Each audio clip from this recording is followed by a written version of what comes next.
Hello guys, good afternoon. কেমন আছো তোমরা সবাই? আশা করছি খুব ভালো আছো। আর আজকের ভ্লগটা একটু অন্যরকম হবে, সো প্লিজ ভ্লগটা তোমরা পুরোটা দেখো। তো আজ হচ্ছে 20 জানুয়ারি আর আমরা চলে গেছি দমদম মেহেন্দির একটা বুকিংয়ের জন্য। তোমরা দেখো লোকেশনটা কতটা সুন্দর, কি সুন্দরভাবে চারিদিকটাকে সাজানো হয়েছে মেহেন্দির জন্য। আর ওই দিকে দেখতে পাচ্ছ বড় বড় বিল্ডিংগুলো, কি সুন্দর দেখতে লাগছে না? তো আমরা এখানে एवरीवन, आज हम लोग आए हैं एक मेहंदी के काम के लिए। बहुत ही इंटरेस्टिंग ब्लॉग होने वाला है और हम लोग क्या करते हैं, हम लोग वीडियो के अलावा हम लोग काम क्या करते हैं, ये सब देखने के लिए आपको शेयर करेंगे। यस, एंड बहुत ही ज़्यादा इंटरेस्टिंग होने वाला है। हम लोग पूरा वीडियो तो नहीं डाल सकते, छोटे छोटे क्लिप लेंगे, उसके बाद हम लोग समझ जाएंगे ना।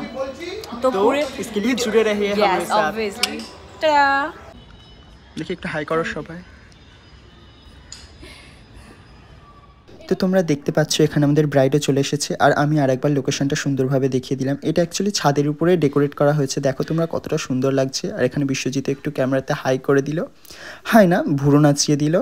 তো দেখো অত সুন্দর বিল্ডিং আর নিচে দেখো কত ভাঙাচোরা পড়ে আছে। সো যাই হোক, প্রথমে তো আমরা ব্রাইডের জন্য অনেকক্ষণ অপেক্ষা করছিলাম, কারণ আমাদের বাড়িটা হচ্ছে আসলে অনেকটা দূর দমদম থেকে, তো সেই জন্য বাড়ি ফেরারও একটা তাড়া ছিল। তো তারপর এখানে আমি ব্রাইড মেডসগুলো শুরু করে দিলাম আর বিশ্বজিৎ ব্রাইডাল মেহেন্দিটা শুরু করে দিল।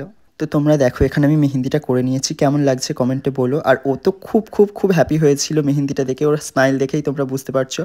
আর আমরা দুজনেই মেহেন্দি করছিলাম, তো তাই জন্য ভিডিও করাটা একটু টাফ হয়ে যাচ্ছিল, সেই কারণে আমি ভালোভাবে ভিডিও ক্লিপগুলো নিতে পারিনি, কিন্তু যতটা পেরেছি তোমাদের সাথে শেয়ার করার চেষ্টা করেছি। আচ্ছা, এখানে তোমাদের সাথে একটা কথা শেয়ার করি। অনেক ক্লায়েন্টরা এমন আছে যারা 15-20 হাজার টাকা দিয়ে ব্রাইডাল বুকিং করায়, কিন্তু 5,000 টাকা দিয়ে মেহেন্দি করাতে তাদের খুব গায়ে লাগে। এখানে আমি সবাইকে মিন করছি না, কিছু কিছু ক্লায়েন্ট আছে যারা এমন করে থাকে। আমি জানি এই কথায় হয়তো অনেকেই আমার বিরুদ্ধে কথা বলবে, কিন্তু অনেক কথা তেতো হলেও সত্যি। হ্যাঁ, সব কাজেরই একটা করে পারিশ্রমিক থাকে, কিন্তু যখন কেউ আর্থিক অবস্থার দোহাই দিয়ে 5,000 টাকার একটা মেহেন্দির কাজ 3,000 টাকা দিয়ে করায়, এবং সেই ক্লায়েন্টই নিজের বিয়ের জন্য বেস্ট মেকআপ আর্টিস্ট 20,000-25,000 টাকা দিয়ে বুক করে। এখানে কিন্তু আমি কোনো আর্টিস্টকেই ছোট করছি না, জাস্ট নিজের জীবনের কিছু এক্সপিরিয়েন্স শেয়ার করছি তোমাদের সাথে। অনেক ক্লায়েন্টরা এমনও আছে তাদের বাড়িতে কাজ করতে গেলে এক গ্লাস জলও অফার করে না, ঘন্টার পর ঘন্টা মেহেন্দি আর্টিস্টরা কাজ করে, কোমর পিঠ ঘাড় ব্যথা হয়ে যায়, বাট তাও কারোর এটুকুনিও মনুষ্যত্ব হয় না যে মানুষটার একটু তেষ্টাও পেতে পারে। সে যাই হোক, আর এত বদনামি না করাই ভালো। কিন্তু আমরা সেদিন যেই দিদির বাড়িতে কাজ করতে গেছিলাম তারা খুব ভালো ছিল, খুব কোঅপারেটিভ ছিল। আমি কিন্তু তাদের বিষয়ে একটাও কথা বলছি না, আমি জাস্ট নিজের জীবনের কিছু এক্সপিরিয়েন্স তোমাদের সাথে শেয়ার করছি। যাই হোক, তো তোমরা দেখতেই পাচ্ছ এখানে কিন্তু মেহেন্দির অনুষ্ঠান একেবারে জমজমাট, খুব সুন্দর লাগছিল সেই সন্ধ্যাটা। আর আমি এখানে ঝটপট করে পার্টি ওয়্যার মেহেন্দিগুলো কমপ্লিট করে নিচ্ছিলাম। তো আমি সেদিন পরিয়েছিলাম মোট 10 জনের হাতে মেহেন্দি। তো তোমরা দেখো এখানে কত সুন্দর জমজমাট অনুষ্ঠান, সবাই কিন্তু নাচানাচিতে একদম মত্ত। আর আমার খুব ভালো লাগছিল ওখানে, আমারও মনে হচ্ছিল আমি একটু উঠে নেচে নিই, কিন্তু না, তারপর আমার মনে পড়লো না, আমি ওখানে নাচতে না, আমি ওখানে মেহেন্দি পরাতে গেছিলাম। তো দেখো তারপরে ওই দিদিদের কিউট ভাই নিজের দিদিদের নাম লিখছিল হাতে, তো আমি লিখে দিলাম নামগুলো সুন্দর করে। তারপর আমি আরও একটা দিদির হাতে মেহেন্দিটা পরিয়ে নিলাম। এবং এই দাদার গানের সম্বন্ধে কি আর বলবো, কি অসাধারণ বানিয়ে দিল সন্ধ্যেটা নিজে গান করে, খুব সুন্দর গান গাইছিল, কিন্তু কপিরাইটের ভয়ে আমি গানগুলো দিতে পারলাম না। তো এখানে মেহেন্দি পড়াতে আমাদের খেয়ালই ছিল না যে আমাদের বাড়িও যেতে হবে। তখন রাত 10টা মতো বেজে গেছিলো, আর লাস্ট মেট্রো আমরা সেদিন পাইনি। সেদিন যে কি কষ্টে বাড়িতে এসেছি একমাত্র আমরাই জানি।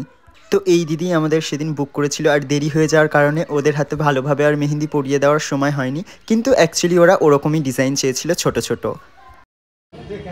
আমার পদ্মফুলটা খুব পছন্দ হয়েছে, আমার ভীষণ পছন্দ। হ্যাপি, খুবই ভালো লেগেছে, মানে আমি যেরকম ছোটখাটো চেয়েছিলাম সেরকমই না, আমি ভালো ডিজাইন ভালো লাগছে।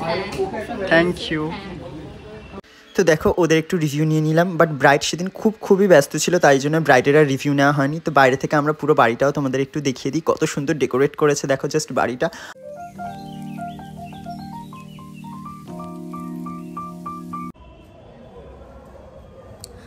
अभी हुआ है 9:42 और हम लोग अभी हैं दमदम में। हम लोग घर जाते जाते बात करेंगे, चलो।